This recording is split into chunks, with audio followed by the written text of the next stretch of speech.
নলবাৰীৰ কৈঠালকুছিত কৰিশ্মা নাথৰ নাগাৰা নাম উদ্বোধন কৰিলে বিশিষ্ট সমাজসেৱী ফুলকন দত্তই। নলবাৰী জিলাৰ পশ্চিম প্ৰান্তৰ কৈঠালকুছিত আজিৰ জনপ্ৰিয় সম্প্ৰতি ভাইৰেল হৈ পৰা পাঠক কৰিশ্মা নাথৰ নাগাৰা নাম উদ্বোধন কৰিলে বিশিষ্ট সমাজসেৱী ফুলকন দত্তই। যোৱা বছৰৰ দৰে এই বছৰো শুক্ৰবাৰৰ পৰা ঊনবিংশতিতম বাৰ্ষিক কৈঠালকুছিৰ ৰাজহুৱা শ্ৰী শ্ৰী মনসা মন্দিৰ প্ৰাংগণত শ্ৰী শ্ৰী মনসা দেৱীৰ পাদপদ্মত পূজা অৰ্চনাৰে তিনিদিনীয়া বৰ্ণাঢ্য কাৰ্যসূচীৰে শ্ৰী শ্ৰী মনসা আৰু অষ্টনাগ পূজাভাগ কৰি থকা হৈছে। আজি উক্ত পূজাৰ সামৰণি পৰিব।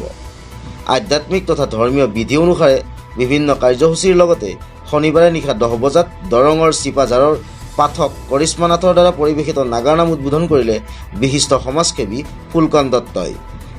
উদ্বোধনী ভাষণত দত্তই কৰিশ্মা নাথে নাগাৰা নাম পৰিৱেশন কৰি বয়োজ্যেষ্ঠসকলৰ পৰা আদি কৰি যুৱ সমাজলৈ নাগাৰা নামৰ প্ৰতি যি আকৰ্ষণ তাক তুলনামূলকভাৱে বৃদ্ধি কৰা বুলি উল্লেখ কৰে আৰু সম্পূৰ্ণ আধ্যাত্মিকতা ৰক্ষা কৰি আগলৈও নাম পৰিৱেশন কৰি যাবলৈ শুভেচ্ছা জ্ঞাপন কৰে।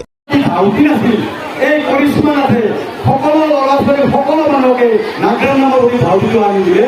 এইটোৰ কাৰণে আমি কৰিশ্মা নাথক অশেষ ধন্যবাদ আৰু হিয়াভৰালক জনাইছোঁ। স্মৰ্তব্য যে কৰিশ্মা নাথক 3 বছৰ পূৰ্বে প্ৰথম প্ৰতিবেদক লাইভ যোগে দৰ্শক শ্ৰোতাৰ সৈতে পৰিচয় কৰি দিয়া হৈছিল। জিলাখনৰ নিজ পকোৱাত কৰিশ্মা নাথৰ নাগাৰা নাম পৰিৱেশনৰ প্ৰচাৰ কৰা হৈছিল।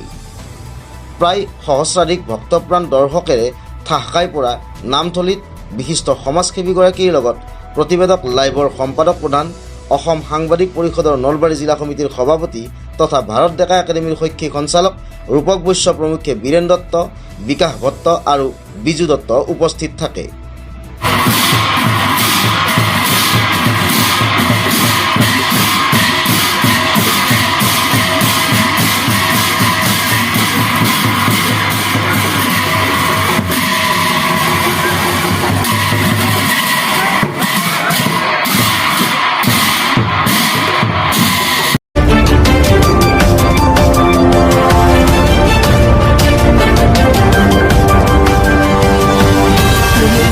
প্ৰতিবেদক লাইভ পোহৰৰ দিশে এখোজ।